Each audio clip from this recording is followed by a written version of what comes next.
Well, welcome everybody. We're glad to have you with us.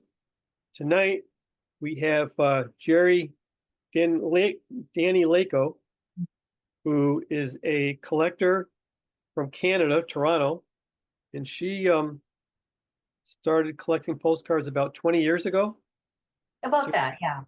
Jerry also has a background in photography, and her presentation tonight is going to be about ghost towns in Ontario. All right, so I'm talking here about ghost towns in Ontario. And just to start with, I mean, most people think of ghost towns as places full of sagging buildings and doors creaking and tumbleweeds. I've never seen a tumbleweed, by the way. And those are kind of Hollywood ghost towns. I have never really seen a ghost town that looks like that. There's actually a lot of them do still have a few people living in them. None of them have any businesses or very few businesses. They're basically declining communities that are either completely or partially abandoned. Many of them were actually company towns. So they evolved. They were built by companies and they, kind of evolved to serve specific industries. And once that industry had ended, that was it. The town basically shut down and everybody left. So the three that I'm going to talk about, and I've just put them in alphabetical order. There's no particular reason why they're in this order, is Bing Inlet, there's Creighton Mine, and Depot Harbor. And they were all companies. Just to give you a general idea of where we are here. So you can see this map here. We can see upstate New York. We can see Rochester, Buffalo, Toronto. And you can see a couple of arrows pointed north. So if you're not familiar with the area, two of those ghost towns were in the Parry Sound area and one was in the Sudbury area. And I have put the mileages up here. I'm just going to move this thing here out of the way. We use kilometers in Canada, so I've left the kilometers in there as well for the Canadian members of the audience. So Parry Sound is 150 miles north of Toronto. So, I'd say roughly about 2.5 hours. It's probably more like about 3.5 hours with today's traffic. And Sudbury is 248.5 miles. The 0.5 was the calculation that Google gave me, so we'll go with that. And it's north of Toronto as well. There we go. Okay, Bing Inlet. Bing Inlet was named after Admiral John Byng. He was a British admiral. He was born in 1704 and he was court-martialed and executed for cowardice, 1757. So why did he have a community or an area named after him?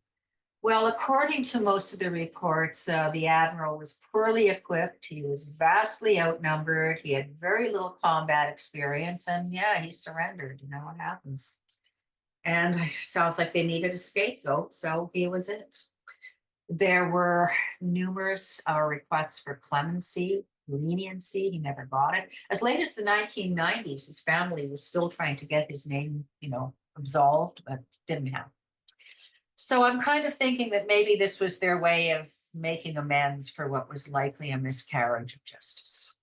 Now, initially, Bing Inlet came off the Georgian Bay, so it was actually the inlet itself. So we can see here that there were three locations. There was a mill village A, mill village location B, and another mill location.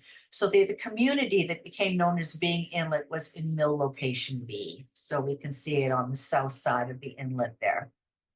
This is the Magnetawan River, and it flows directly into Bing Inlet. And if you're ever looking for postcards of Bing Inlet, there's an awful lot that refer to Bing Inlet. So you've got to be very careful that you're not referring to the inlet itself, but that we're talking about the community.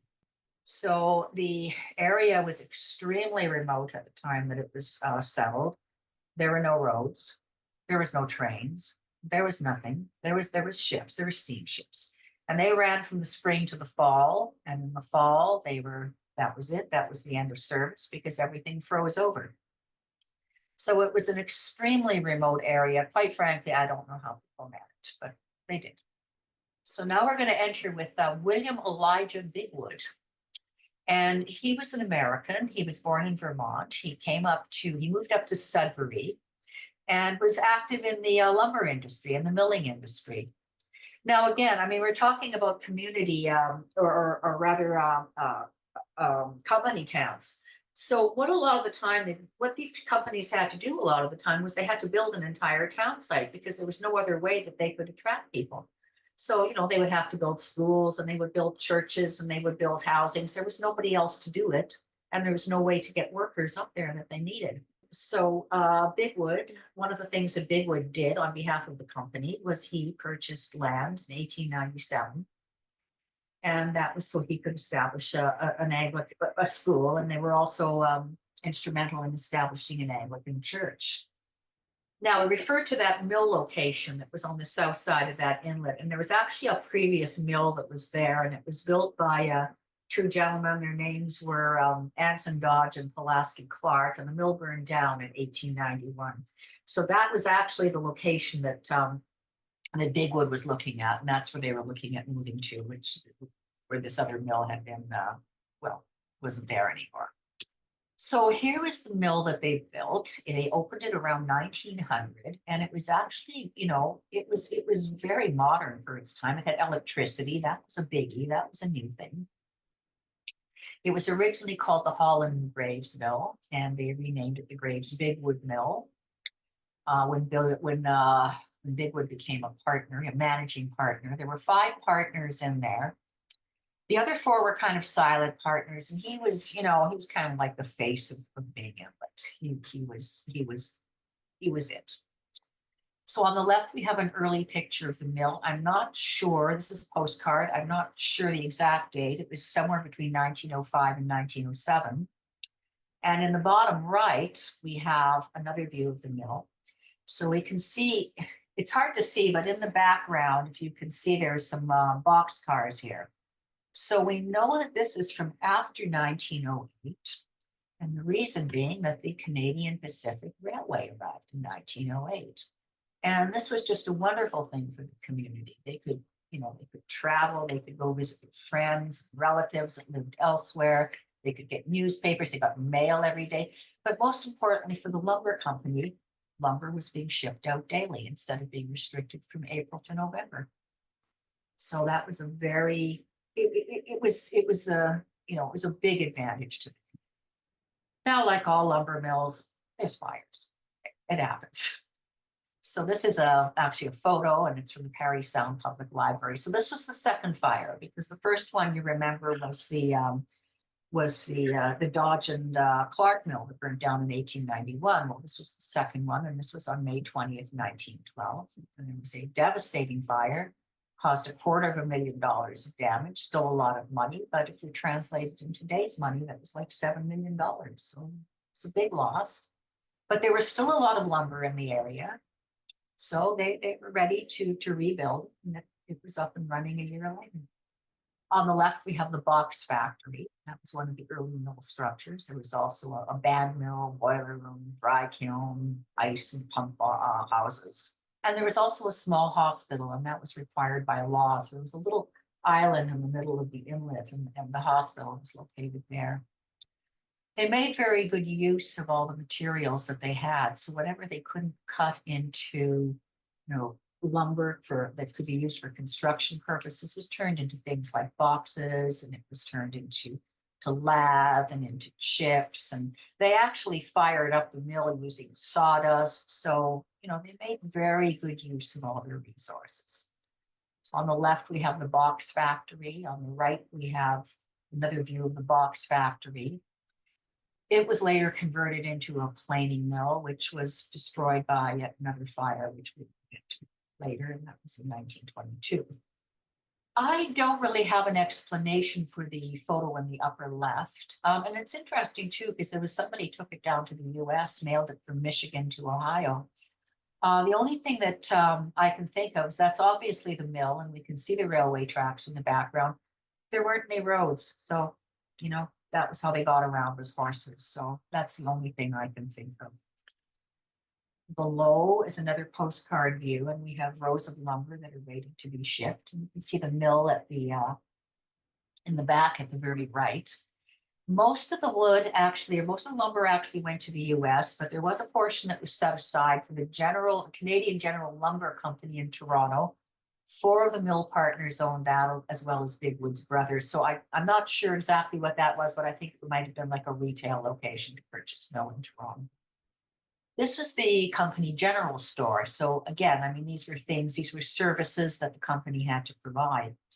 Now, this was kind of interesting because when I was doing research on Bing Inlet, there was actually a story about a description of the first mill, the Dodge and Clark mill, and it described their company store, which was on the exact same location as this one. And it was also described as a 3-store building. So I kind of think that this might have been their store and that it maybe didn't get hit by the fire. And, you know, as you can see, it was a pretty substantial store. I don't know how much of it they used, but it seems to have been very well serviced. On the left, and this is a photo that was sent to me by a website visitor. So those are the company homes that we built. The homes were interesting.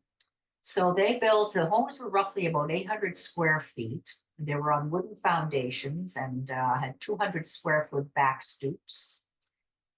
There was no indoor plumbing. Plumbing was an issue in Bing Inlet. Sewage was an issue in Bing Inlet. And they were actually charged by public health a couple of times for dumping sewage into the lake, which was not a very smart thing to do, considering it was coming from the doctor's residence.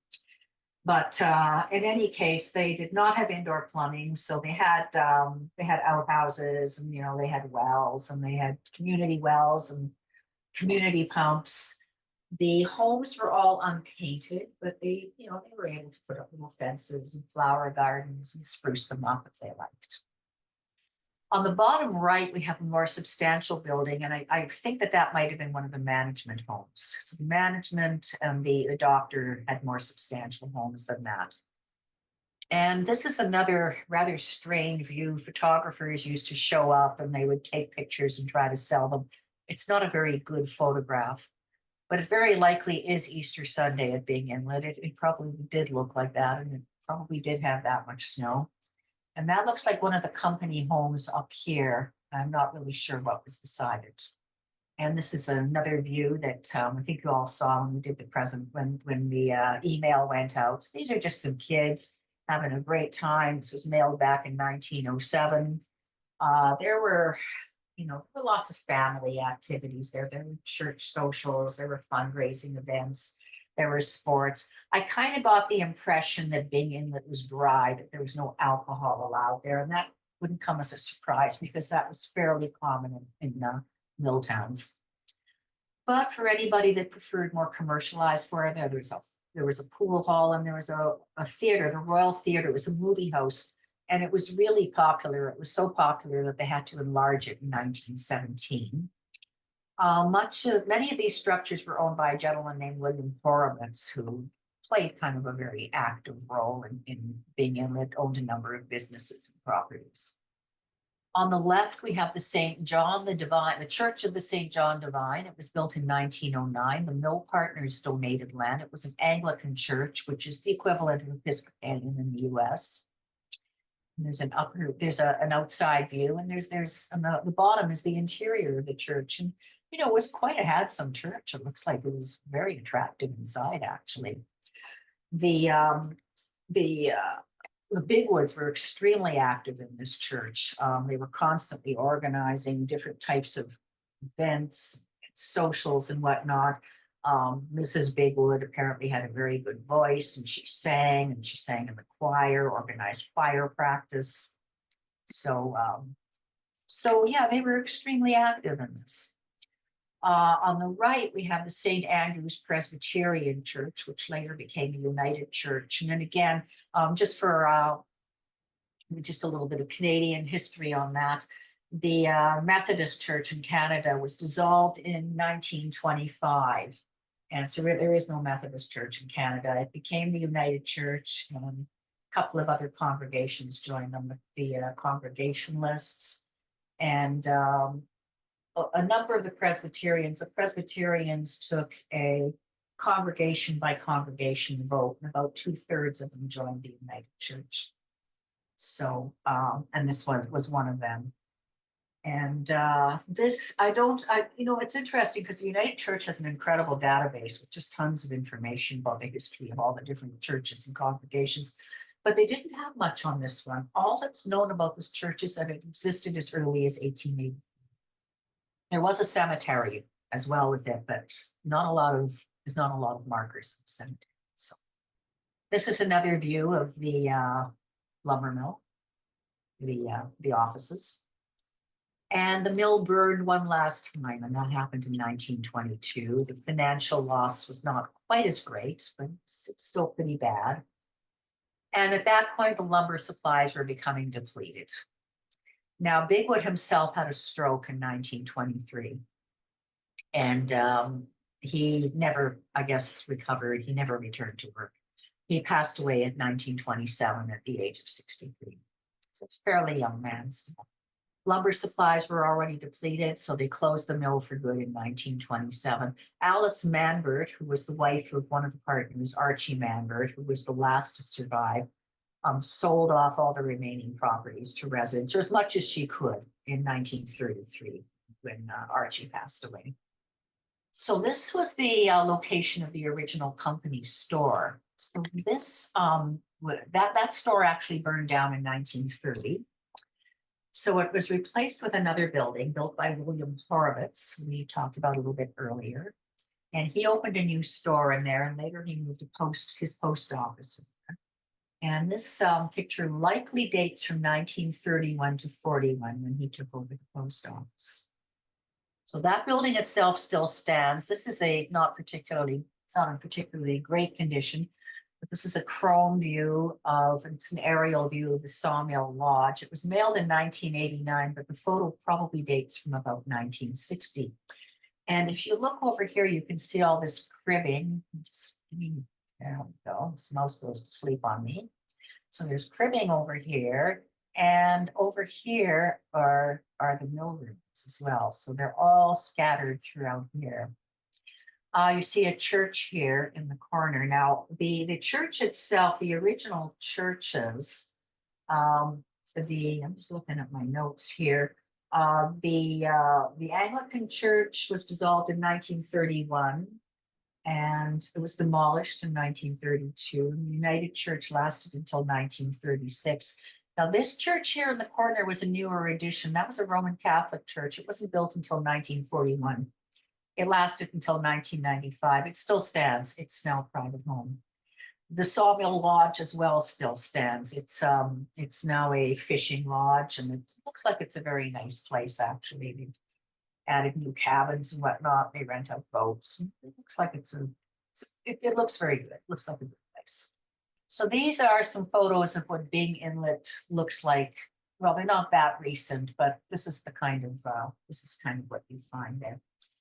So we can see the school. The school is now a private home. I'm not sure the building on the right. I'm not sure if that was a building. That would have been one of the workers' homes. I don't know if looks like there's an air conditioner in there. So I don't know if it was just used seasonally, or they were repairing it or restoring it, or what was going on with it. These are mill ruins over here. So these are over beside the Sawmill Lodge. And this is some cribbing here. And that's all still there as far as I know. So technically the community still exists. It's classified now as a dispersed rural settlement. The school actually closed in 1966. And the only business that's still running there is the Sawmill Lodge. Well, that is Big Inlet. So we're going to move right along here to Creighton Mine. Now, Creighton Mine was a mining community that was located in the Sudbury area. And what they mined nickel there. It was built by a company called INCO, which stood for International Nickel Corporation. The Sudbury area is actually it's among the top 10 largest nickel producing areas in the world. Like the nickel deposits in there are huge. So they had originally named the town Creighton, and they went to apply for a post office, and Creighton had already been taken, so they ended up naming it Creighton Mine. So the mill itself, they started staking in 1883, And they began developing the mill in 1898. So the mill itself opened they sunk the first shaft in 1903, and they started settling the community around about that time. Well, this is a very early view of the mill itself. Most of these are real photo cards, which is quite interesting. And we can see a little bit of the town sites. So here's the plant at Creighton Mine. And to the right, we have a group of miners. These are early pictures from roughly about 1904 to 1918. And here's a little bit of the town site itself. So you can see this building over here looks like it was most probably a boarding house, I'm thinking. And we can see a few little workers' homes over here. There are a few businesses in the community. The Inco company did not put businesses or anything. They didn't open stores. So this place was big enough to support a few private businesses. So the early businesses included a store and a tailor and a boarding house. The business district was leveled by fire in 1913, but they rebuilt it pretty quickly. The community actually grew fairly rapidly. Especially with World War I. There was a demand for nickel. When they first found the nickel, they didn't really know what to do with it, but they figured it out pretty quickly. And by 1915, they had added an additional shaft, number 3, and the number of employees swelled from 540 to between 12 and 1,300. So this was definitely big enough to support a town site. There were obviously a number of boom and bust cycles, which happens with all industrial communities. And but essentially it was a pretty stable community. By the end of the war, there was about 1,700 people, and again, we can see these are mostly company homes for the workers. There were more businesses. There was a laundry. There were stores. There were entertainment venues such as a movie house, pool hall, a shooting gallery, an ice cream parlor. So there was plenty to do there. There were schools and churches as well. There were several churches. They also had theater. Well, this is live theater, so I don't know too much about this. And maybe the tailor made those costumes. They certainly seemed quite elaborate along with the sets. And this was some type of theatrical production. And I don't know what it was. These are roughly from about 1910, though. Many of the early workers were immigrants. This was a Finnish family, we believe. There was writing on the back, which I have been told was Finnish. I don't know Finnish. I was told it was. And it refers to the year 1911, 1912. It's a nice looking family. They look like they're all ready to get decked out, maybe for an outing, maybe to go to church or something. So it's there was also a Finnish hall, a boarding house, and a Finnish Lutheran church. There was a shutdown in the 1920s. A lot of people left. The mine was shut down for 1 year, but they recovered and were back in business. This is a wide view, so you can see it was a fairly substantial town site for its time. These are some aerial views of the town. So by 1934-35, they went through a bit of a rough time during the Depression, like most people did. But by about 1938, the population was up to about 2,200. And business was actually starting to pick up because there was issues going on in Europe. They could, I guess, see that there was a war coming. And so definitely the industry started picking up. These are some aerial views of the town. So these are roughly from the 1930s. One was made by Air Maps and the other was made by a company called Pico, which was likely a commissioned photo that they bought from someone. The people in Creighton loved their sports. They loved baseball. And they did very well in baseball.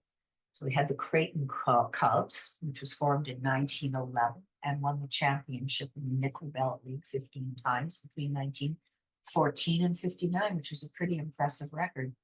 One of their players, Phil Marchildon, he was a pitcher. He went on to play in the American Baseball League. There was also another successful athlete, a fellow named Lucio Fabri, who actually qualified for the Olympics, but unfortunately he didn't make it. He had an injury shortly before it was time to report, and he had to be replaced with someone else. There was also a boxer that made it to the Canadian Boxing Hall of Fame. So they were very big on their sports. But after the war, well, what happened was Inco built another community that they called Lively. And Lively was in no way reflective of the atmosphere of the community. It was named after a settler whose name was Lively. But it was a brand new community, and they had new homes, nice new ranch style homes, and they had new schools, and they had new stores and churches. And everybody wanted to move to Lively. It's, hey, this is a better place. So a lot of people left. Again, town, Creighton Mine stayed pretty stable throughout the 50s, but new people were not arriving. On our right, these are some views from the 1960s. So below is the mine. And to the right is another aerial view of the community. So by the 1970s, things were definitely not looking better. The population had dropped to about 1,000. So there were fires, there were demolitions, a lot of people were leaving. By the mid 1980s, the town site got after Inco. They wanted the sewage system and the water facilities completely replaced. They said they were out of date, they were unsafe, and that would cost $10 million. And Inco was not eager to spend that kind of money to update what they considered to be a very aging town site. So that was in 1986. So they decided they were going to shut the place down. They gave the residents 2 years to relocate. I think they also sold their buildings to them. If they wanted to buy the house, they could have it moved. And then in 1988, they came in and they bulldozed the place. And that was the end of Creighton Mine. Although the mine itself is still operating. So here are some views of, this is kind of what it looks like today. So there's no buildings left. There's a lot of rubble, a lot of debris. You can still see the street grid and the sidewalks. It's an overgrown hosta garden, stairs leading to nowhere. It's a very attractive abandoned area. It's quite photogenic, actually. In 2020, the company that now owns the mine, which is Vale, a Brazilian company, they broke records by holding the world's deepest underground concert, which was 7,200 feet below the surface. So there were pandemic restrictions, so only 50 people were in attendance, but it was a money-raising thing. It was a fundraising thing for the miners for cancer and summer science camps for children. And that is that's actually a cairn that Inco put up when they closed the community in 1988. So it's quite nice, it's a nice slab of marble dedicated to the people of Creighton Mine. And that's all that's left. You can still go to the place. It's a pile of rubble, but it's interesting rubble. There we go. So we're doing well time-wise. We're on to Depot Harbor. Now, Depot Harbor was a really interesting place. So it was located on Perry Island, which is just, it says 6.8 miles west of Perry Sound. It's accessible by bridge from the mainland. Now, Perry Island is, and has been for well over 100 years, owned by the Wissahickon First Nations. So again, if you're going there, you should get permission from the people that live there. It is actually their land. It is private property. And so if you see anybody, ask them if it's okay to explore. Actually, the people there are wonderful. A couple of them even gave me a tour. This community was started by John Rodolphus Booth. He's a very interesting man. He was born in Quebec. His family were farmers. He used to build little water wheels when he was a kid. He would go down, there was a stream on his father's property, and he would build these little water wheels and try to make them work. He trained as a carpenter and a machinist, and he may have had a grade 6 education. I'm not quite sure. We know he went to primary school, and that's all it said. He went on to build and control the world's, or the largest lumber empire in North America. And that was in the late 1800s. That included timber limits, mills, a network that included a railway and shipping lines, and he built a town. And in my opinion, I think the man was most probably a genius. But his, how he was so successful was he built his business model was built on having the lowest transportation costs. And so he was able to undercut all his competitors by keeping his transportation costs minimal. I don't know if that would still work today, but it worked in the 1800s. So his next move was he wanted to get into grain shipping. This was besides his lumber mill. And what he wanted to do was to be able to get directly out to the Atlantic. So to achieve this, he had to get to the Great Lakes from his timber limits in Ottawa. So he planned to shave 800 miles off the route from Ottawa to the Great Lakes. He was well liked and he was respected. He was actually very well liked by everyone. You know, he was a tough businessman, but he seems to have been held in very high regard. So this is where he got his start, was in Ottawa. So these are the Booth Mills on the Ottawa River. He won a bid to supply lumber to build new Parliament buildings. That was in the 1860s. And he did that by using teams of horses rather than oxen that everybody was using then. This picture itself, I'm not sure how old the picture is. The postcard itself dates from the 1920s. It's probably an older book. I'm just showing this to you as a reference because there were very few photos available of the Canada Atlantic Railway. And this is actually, as you can see, the Grand Trunk elevators, which we'll get to a little bit later why they were there. But this is just a view of the Canada Atlantic Railway rolling stock in Portland. So when he first announced that he was going to open up this milling site and this railway site, the people in Parry Sound were just absolutely thrilled.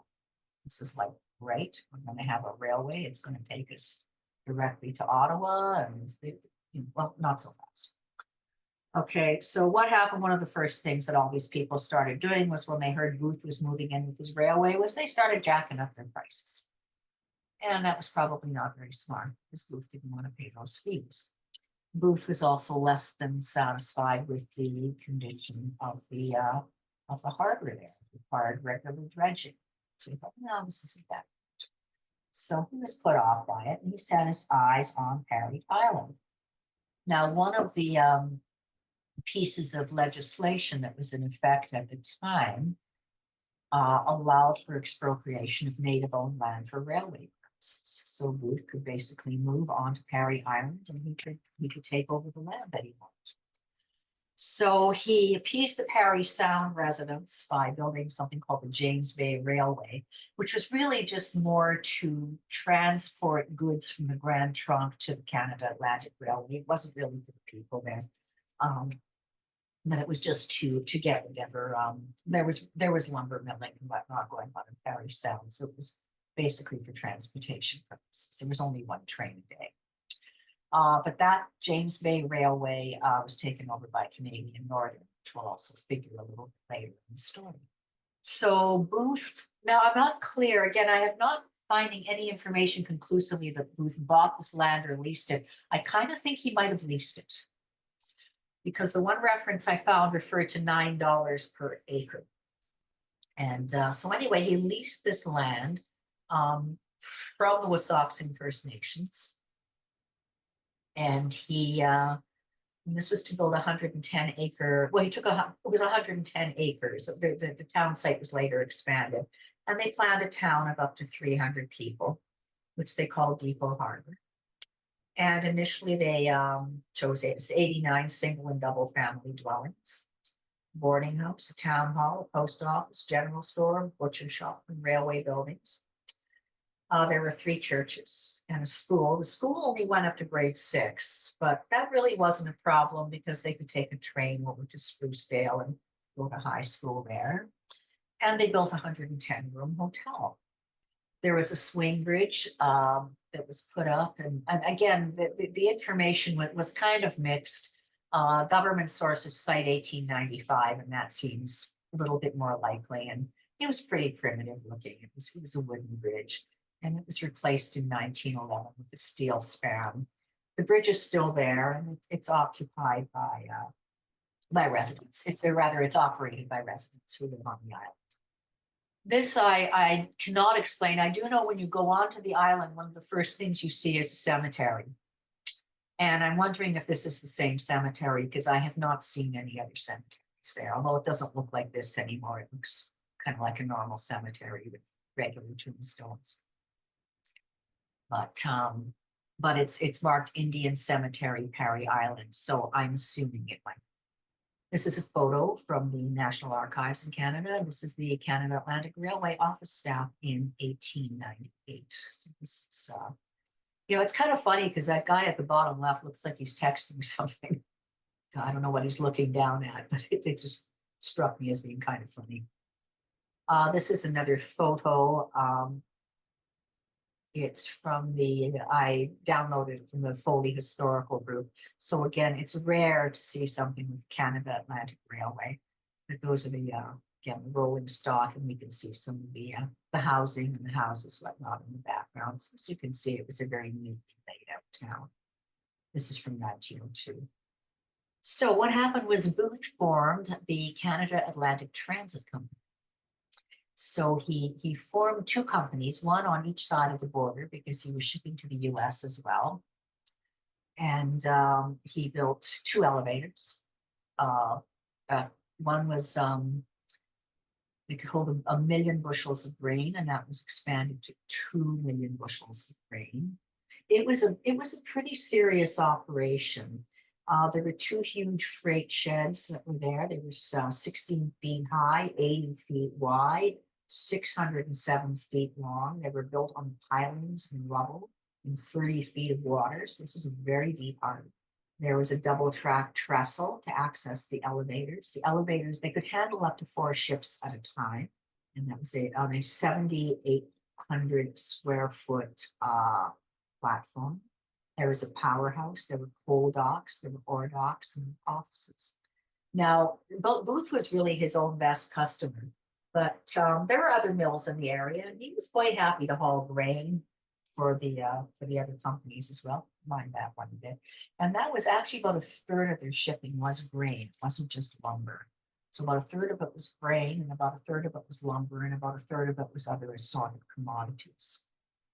Now, in 1905, Booth sold his railway to the Grand Trunk, which, as we were talking earlier before the presentation, later became part of CN.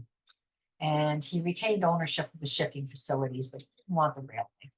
And we're not really sure why. There could have been a number of reasons. One of the reasons could have been political. The Grand Trunk was in pretty thick with the government, so they may have helped facilitate this. Another reason that's been cited has been the fact that Canada was really saturated with railways at that point. And Booth kind of looked, well, this is okay for now, but maybe in the long term, this is not going to be too good. So let's get out when the water's good. That was another possibility. Another possibility, which seems the most likely, is the railways are in constant need of rehabilitation. And Booth was actually a little bit cash strapped at that point. They had had a number of fires in the mill. They had been pretty costly for him.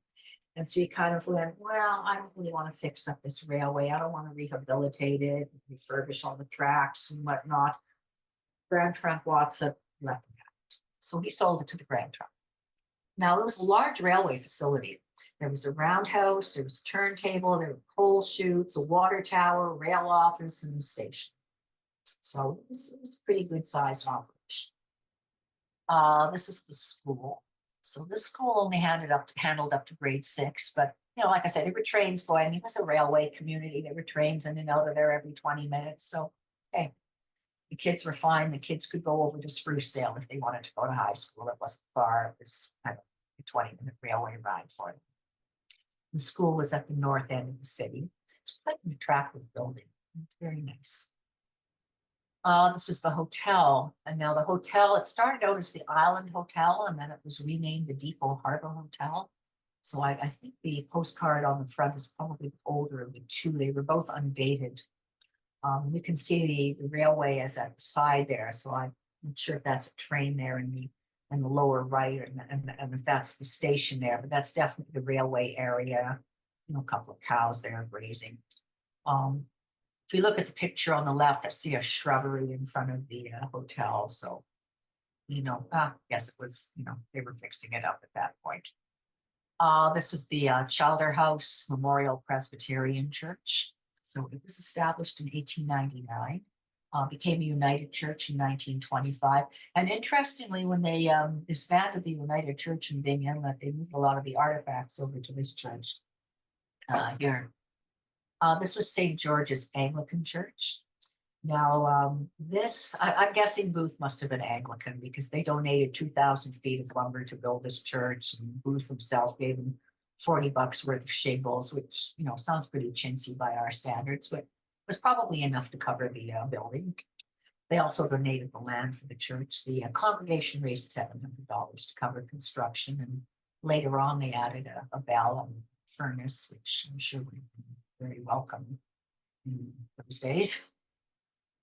And it's not a great postcard. As you can see, the back is kind of bleeding through to the front, but it's all we have. This was the Catholic Church. This was not my photo. It was given to me by a friend of mine.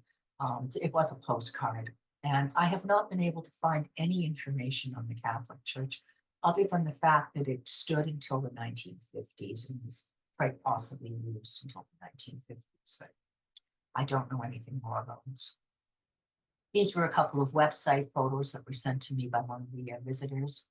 And again, these are just town views. He actually sent me about a dozen, but these were, you can see the company homes, and you can see the little houses there. And it seems to have been a very closely knit community from what was telling me.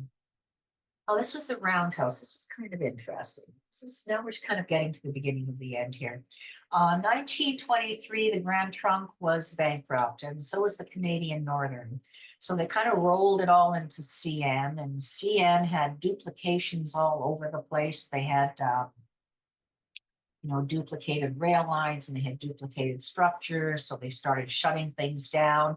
And one of the things they shut down was the roundhouse and all the railway facilities in Depot Harbor. They kept the tracks there going, but everything else was shut down, and it was replaced with these new facilities that they were building on the mainland, which really made a lot more sense when you think about it.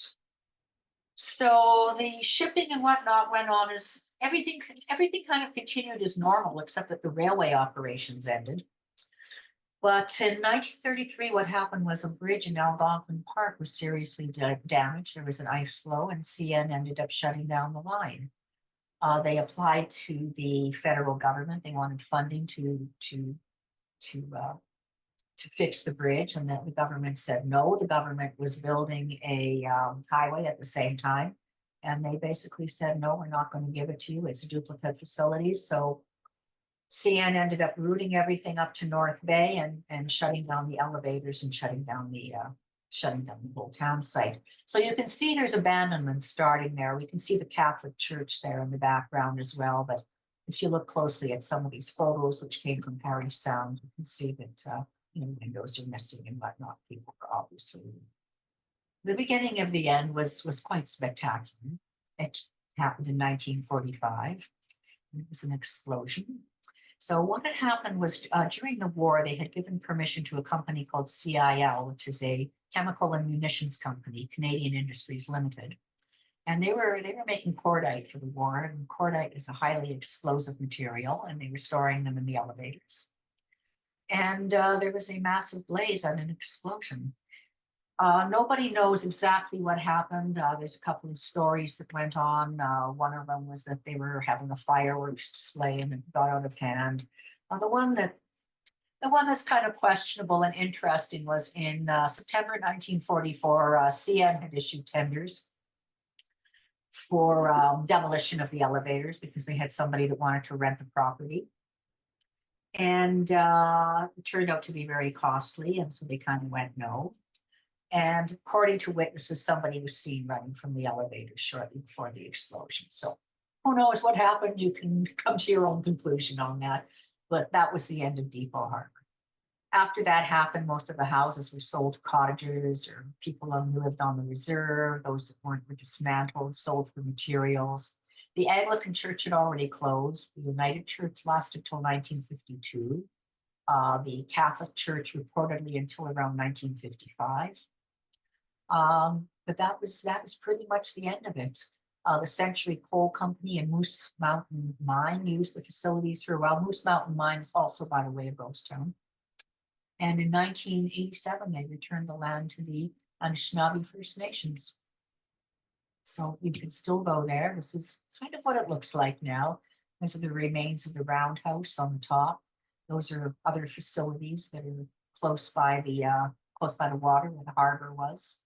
You can see where they used to attach the boats. That's called a, I don't know what it's called. There's cellar holes, the steps to the Catholic Church, but that's about it. So, were there any questions? Questions, anybody? Don't forget to unmute yourself. That was first. Can you hear me? Yes. That was fascinating. That was absolutely fascinating. Mhm.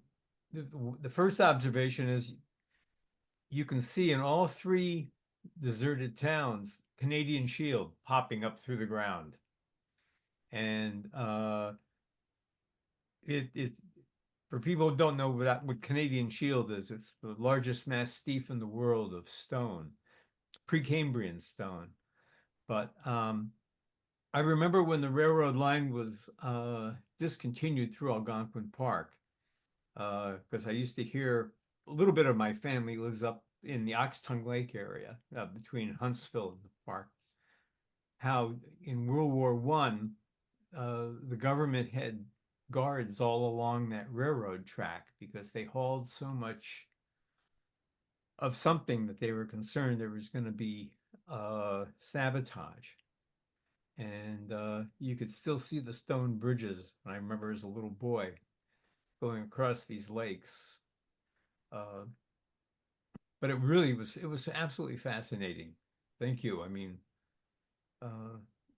I know now it's changed completely. It's probably all cottages now up there. Well, interestingly, in the Depot Harbor area, there are a lot of cottages there, actually. There are land leases. So the people that own the land there are leasing out land to cottagers. And, I don't know what the terms of the lease are, but apparently all along the water, because it's very beautiful. I mean, it's a great swimming area. It's a great vacationing area. So why not? Well, So, one of the greatest geologists of the 20th century, a Canadian, J.T. Wilson, who did mostly work on plate tectonics, but was fascinated with Canadian Shield, used to talk about this area as being some of the most beautiful stone in the world. And, the veining through it and the pinks and the grays and the greens. But the photographs are amazing. They're wonderful. Oh, and I think Booth is also the person who pretty much clear-cut Algonquin Park area. he did. His company. He did. They're still lumbering in there. Oh, yeah. They don't want you to know it, but they are. It's if you look at a satellite image, you realize the whole thing is a facade. That's right. There's nothing in the center, but along the lakes, it's all woods. Yeah. And along the roads, yeah, it looks great. I'll go back there. Yeah, it's the same in New Brunswick where I spend a lot of time too. It's the same thing. So it looks great in the woods, but the Irving Company is all in there lumbering away. But you start walking through the woods there, the bush there, and it's all of a sudden it's wide open. Thank you, Jerry, for just a fascinating, amazing portrait of that part of Canada. And, since I've joined the Toronto Postcard Club, and of course it's not that far from Rochester, but to see all of the Canadian cards that I've seen, and I never see those kinds of cards down here in Kansas. And so it's just a real opening of the drapery, so to speak, and to be able to see and to see also similarities. I mean, the churches and the stores, and then you mention a tailor. How many suits of clothes would that poor man sell in a year? But maybe some repair work or something like that too. But thank you very, very much. It was great. Oh, my pleasure. Actually, when I was first contacted about this presentation that was mentioned to me was one on a place called it's called Pigeon River. And I'd love to present that one to this group someday. It was a border town. And but it's in dire need of revision. I have a lot of new material to add to it. So We maybe, would never know. maybe we could do that next year. After I have a little bit of time to work on it, I'll rework it. Good. What got you into looking at abandoned towns and villages? Well, I'm a photographer by training, and we had picked up a couple of books, myself and a friend of mine, written by a fellow named Ron Brown. He was talking about ghost towns in Ontario. This is like back in the 90s. And we thought, gee, this would be so much fun to go and start exploring these places. So we did, and started finding some of them, and connected with somebody in Northern Ontario who I'm still good friends with. And he's gave me quite a tour of Northern Ontario as well. So yeah, it was just became kind of a very interesting pastime to go and explore these places and see what, if anything, was left. Because some of them, I mean, all you find, well, even in Depot Harbor, it's, you know, other than the ruins that are down by the water, it's primarily just, you know, like cellar holes, you know, steps and foundations. You don't really find them. And then other times you find quite a bit. You know, it really depends on where it is. The more remote it is, the more that you find. Because typically what would happen is after the community was abandoned, the company would move in there and they would demolish as much as they possibly could. And that was primarily for liability reasons. You know, somebody goes in there, some kid goes and climbs up a mine shaft, which I have to confess to having done, and falls, you know, hey. That's going to be bad news for whoever. On the Bing Inlet card with the children sledding, is there, what's the message on the back of that? Oh, gee, I don't know. I can't remember. If you give me a moment, I will double check and let you know. Sure, thank you. Thanks. I noticed that one of the cards you said was sent to somebody in the Kansas City area. So that shows that we had some down here for sure if we just were looking, but it was so amazing. Yeah, it's funny how I would buy them from on eBay oftentimes from American sellers as well. Okay, so here's the kids. Well, let's see if I can read this. Okay, so this is 1907. It was sent to Argyle, New York. And this is where, read this person's writing. This is where somebody lives. He is one of the something. I am following. This is very difficult to read. One day and our year will be. I'm sorry, this is really difficult to read. But somebody was doing something next Friday. Yeah, terrible handwriting. Well, thank you for trying. Yeah, a lot of them were unused. And you know, it's interesting because Hal, you mentioned the different types of postcards. And a lot of these postcards, at least in this area, because they weren't really, I mean, these were not touristy areas. These were not Right. areas that people went to visit. So a lot of these cards were produced by local photographers. Most of them were real photo cards. And I think that they produced a lot of them just so that people that were living there, it was their way of communicating with friends and family that lived elsewhere. Sure. It was also a way of sending cards out to show this wonderful milling facility, and you know, yeah, and maybe attracting other workers and other people, and maybe attracting investment as well. Oh, I have a question. Is it true that, should first say that when you smelter nickel, it's a really heavy polluting process. And the area around Sudbury the whole forest was wiped out.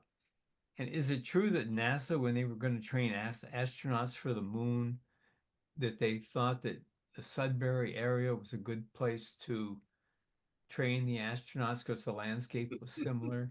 I believe it is true, And yes. then the Canadian Yeah. government realized that that wasn't really good publicity and It's just decided not, that, well, maybe not. it's just not what we wanted our people to see. Yeah. Yeah, it's actually quite nice around there now. Oh, so they've really, oh, it was what? Oh, they really have cleaned it up. Yeah, yeah. okay. Because it was, Yeah. what was it? It was Inco and I guess Falconbridge was the other big one. That's right, yes. Yeah. Yeah, I think Falconbridge is still going. Still going? Inco is now owned by Valet. Oh, okay. Yeah, Valet purchased it in, Mhm. actually way back in 2006, you know. Good And for you, Rick, to know the lingo. Oh, yeah. Well, Yeah, I'll say it's pretty Yeah. impressive. A little bit of my family lives up there in near Dwight, Ontario, which is between Oh, yeah, Huntsville and the west gate to Algonquin Park. yeah. Hmm. Yeah. Well, it's interesting you mentioned the Canadian Shield because it starts just south of there in the Muskoka area. Oh yeah, yeah. So, It's you know, magnificent stone. oh, it's beautiful. Just That whole unbelievable. area going right up to, well, even right up until Northwest Ontario. Yeah, it's Well, it stunning. comes down into Minnesota and it goes out to the Atlantic Ocean. That's right. So if I do my Pigeon River presentation next year, we can, well, you won't really see the stove, but but it's in that area definitely because it borders along Minnesota. You know, in one of the early pictures, maybe the first 5 minutes, there was a picture, I think, of a church or something. And then in the foreground, it looked like a bunch of whales or something. But I guess that's what you're talking about. It was all stones Yes. and they were rounded, and which would indicate to me where. Oh, But yeah. Yeah, I think you're thinking of the St. Andrew's Presbyterian Church. yes. Yeah, yeah. the one in Bing Inlet. Yeah. Well, Yeah. I mean, it would have been hard to dig a grave in that area. There were, well, and we could get into a lot of the history of that. And what was done by the governments, 150 years ago was pretty bad. But there are areas of land up there where you actually can farm and you actually can dig and you can have grave sites and whatnot. I see. But yeah, it is for the most part, it's not really arable land. Oh, here's a piece of Canadian Shield. Oh, nice. Really? Really nice. That's Yeah, great. that's lovely. Yeah. Is that a bookend or what? That was just a chunk I found, many years Wow. ago, when I was up visiting the family. Great, great. Wow. But it says pink feldspars and micas and stuff. Yeah, cool. Might be a doorstop. Oh, too good for a doorstop. It's beautiful. Yeah, that's really nice. Really nice. Great. Thank you. Thank you very much, Jerry. That was Okay. great. Thank you very, Yeah, very really much. interesting. Thank you, everybody, for tuning in. And we'll hope to Thank see you. you next time. Well, that was an absolute pleasure. So I hope to see you all again. Thank you very much. Good night, everybody. Okay.